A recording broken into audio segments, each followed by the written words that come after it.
சுந்தர் பிச்சை. ஆசிரியர் ஜி.எஸ். சிவகுமார். வாசிப்பது ஸ்ரீ ஸ்ரீனிவாசா. வழங்குவது ஆராலிட்டி மற்றும் சுவாசம் பதிப்பகம். கூகுள் இன்றைய நமது வலதுகை. ஆண்ட்ராய்டு கூகுள் தேடல், Chrome browser, Gmail, Google Maps, YouTube போன்றவை இல்லாவிட்டால் நம் வாழ்க்கை ஸ்தம்பித்துவிடும் என்ற நிலைமைக்கு நாம் வந்துவிட்டோம். கூகுள் நிறுவனத்தின் வளர்ச்சிக்கும் இந்த செயலிகளின் உருவாக்கத்திற்கும் பின்னணியில் உள்ளவர் சுந்தர் பிச்சை எனும் இந்தியர், அதிலும் தமிழர். இந்த புத்தகம் சுந்தர் பிச்சையின் பள்ளி வாழ்க்கை, கல்லூரி வாழ்க்கை, மேற்படிப்பு, கூகுள் நிறுவனத்தில் சாதாரண நிலையிலிருந்து உயர் பதவிக்கு உயர்ந்தது வரையிலான பயணத்தை விவரிக்கிறது. இந்த பயணத்தில் அவர் சந்தித்த இடர்பாடுகள், சோதனைகள், சவால்கள், வெற்றிகள், சாதனைகள் போன்றவற்றை தெளிவாகவும் சுவையாகவும் ஜி.எஸ். சிவகுமார் எழுதியுள்ளார். இளைய தலைமுறையினருக்கு முன் உதாரணமாக திகழும் சுந்தர் பிச்சையின் வாழ்க்கை அனைவருக்கும் ஒரு வழிகாட்டியாக அமையும். இதோ உங்களுக்காக சுந்தர் பிச்சை. புத்தகத்தின் உள்ளே செல்வோமா? சுந்தர் பிச்சை. அத்தியாயம் 1. தெரியாததை தெரியாது என்றே சொல். வருடம் 2004. அமெரிக்காவின் பிரபலமான நிறுவனத்தின் நேர்முகத் தேர்வு. அந்த நிறுவனத்தின் வரவேற்பறையில் அமர்ந்து கொண்டு தனது முறை எப்போது வரும் என்று ஆர்வத்துடன் பார்த்து கொண்டு இருக்கிறான் ஓர் இளைஞன். அவனது மனம் இந்தியாவில் ஒரு சாதாரண நடுத்தர குடும்பத்தில் பிறந்து பல பொருளாதார பிரச்சனைகளின் நடுவே தட்டுத்தடுமாறி எப்படியோ இந்தியாவின் புகழ்பெற்ற ஐஐடியில் படித்த அனுபவங்களை அசை போட்டுக் கொண்டிருந்தது. அவனது தந்தை ஒரு வருடம் முழுவதும் உழைத்தால் வரக்கூடிய சம்பளத்திற்கு ஈடான தனது சேமிப்பை அவன் கையில் கொடுத்து அவனது விமான டிக்கெட்டுக்கு வழிவகுத்தது அவன் மனதில் தோன்றியது.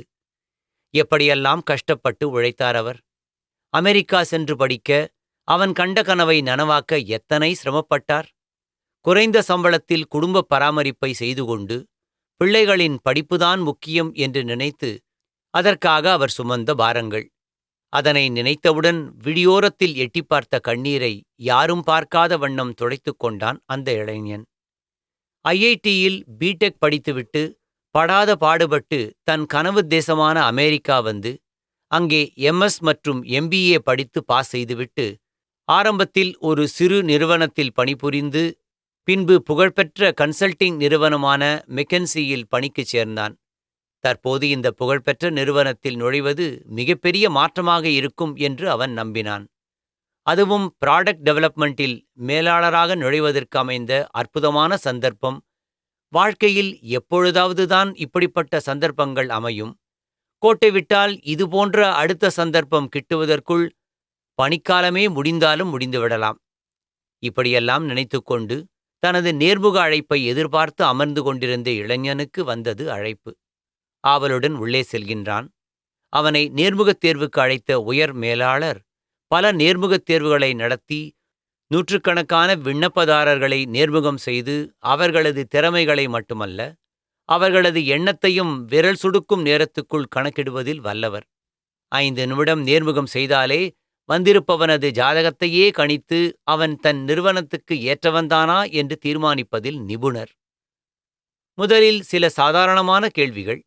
ஏனென்றால் நுழைந்தவுடனேயே கடினமான கேள்விக்கணைகளை தொடுத்தால் எப்படிப்பட்டவனும் தனக்கிருக்கும் டென்ஷனில் சொதப்பிவிட வாய்ப்பு உண்டு.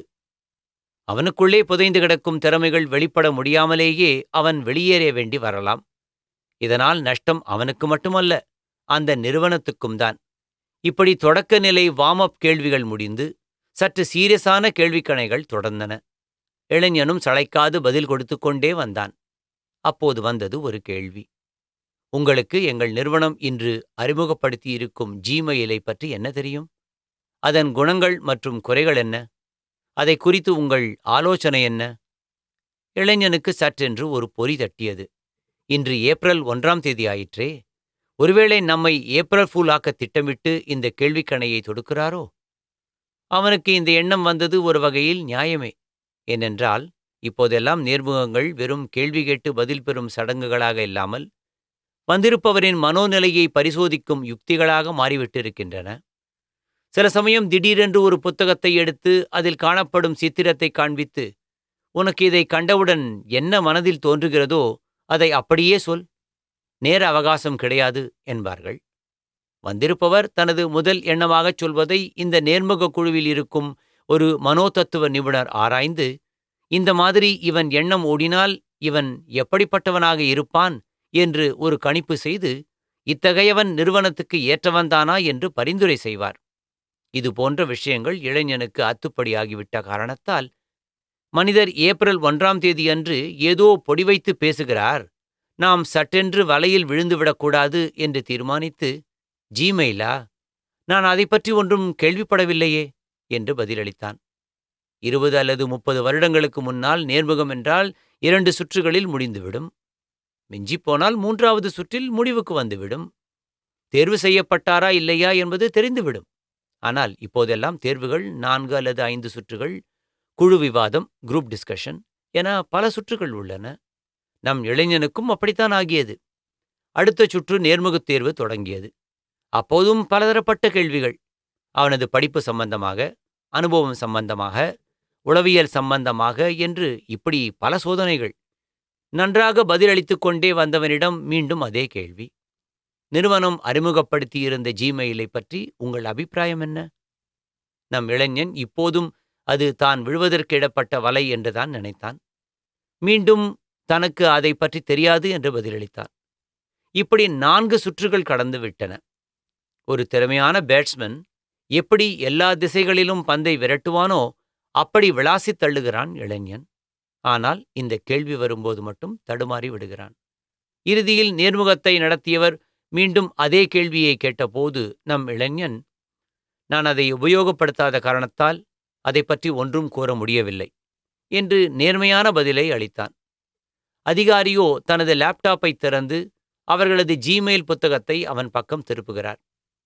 இளைஞனே, இதை பார்த்துவிட்டு இதன் நிறை மற்றும் குறைகளை எனக்கு சொல்ல முடியுமா என்று கேட்கிறார். இப்போது நம் இளைஞன் சுதாரித்துக் கொண்டான். இது நாம் நினைத்தது போல் ஒரு ஏப்ரல் ஃபூல் ட்ரிக் அல்ல. அவனது மூளை விறுவிறுப்படைந்தது. ஜிமெயிலின் அங்கங்களை பிட்ஸ் வேறு பைட்ஸ் வேறாக அலசினான். தான் கண்ட நல்ல அம்சங்களை பட்டியலிட்டான். இன்னும் எப்படியெல்லாம் மாற்றி அமைத்தால் அது மக்களின் நம்பர் 1 மெயிலாக மாறும் என்று ஆலோசனைகளை தெரிவித்தான். கேள்வி கேட்டவர் இளைஞனின் பதிலில் திருப்தி அடைந்தார். இதில் முக்கியமாக நாம் கற்றுக்கொள்ள வேண்டியது, நமக்கு ஒரு விஷயம் தெரியவில்லை என்றால் நேர்மையாக நமக்கு அது தெரியாது என்று சொல்லிவிடுதல் நன்று. எல்லாம் தெரிந்தது போல் காட்டிக்கொண்டு எதையாவது உளறி வைத்தால் கைவிட்டு போவது நமக்கு வரவேண்டிய வேலை மட்டுமல்ல, நமது மானமும் கூடத்தான். அன்று தன் நேர்மையான பதிலின் மூலம் அதிகாரிகளை அசத்திய நம் கதாநாயகன்தான் இன்று உலகமே போற்றி வியக்கின்ற சுந்தர் பிச்சை. அந்த நிறுவனம் இன்று உலகத்தின் மூலை முடுக்கு ஒன்றுவிடாமல் எல்லா இடங்களிலும் கோலோச்சிக் கொண்டிருக்கிற கூகுள். இதுவரை நீங்கள் கேட்டு ரசித்தது சுந்தர் பிச்சை. ஆசிரியர் G.S. சிவகுமார். வாசித்தது ஸ்ரீ ஸ்ரீனிவாசா. வழங்கியது அராலிட்டி மற்றும் சுவாசம் பதிப்பகம். அனைவருக்கும் வணக்கம். அராலிட்டி மற்றும் சுவாசம் பதிப்பகம் பெருமையுடன் வழங்கும் இந்த ஒலி புத்தகம் கிடைக்கப்பெறும் இடங்களில் சிலவற்றை இங்கே தருகிறோம். Aurality mobile app, AURALITY app, Google Play Store, Apple App Store, Storytel, Spotify, Audible மற்றும் TuneIn, OverDrive, Hoopla, libro.fm, Anyplay, Audio Books Now, audio books போன்ற இடங்களிலிருந்தும் நீங்கள் கேட்டு ரசிக்கலாம். தங்களின் ஆதரவுக்கு நன்றி. வணக்கம்.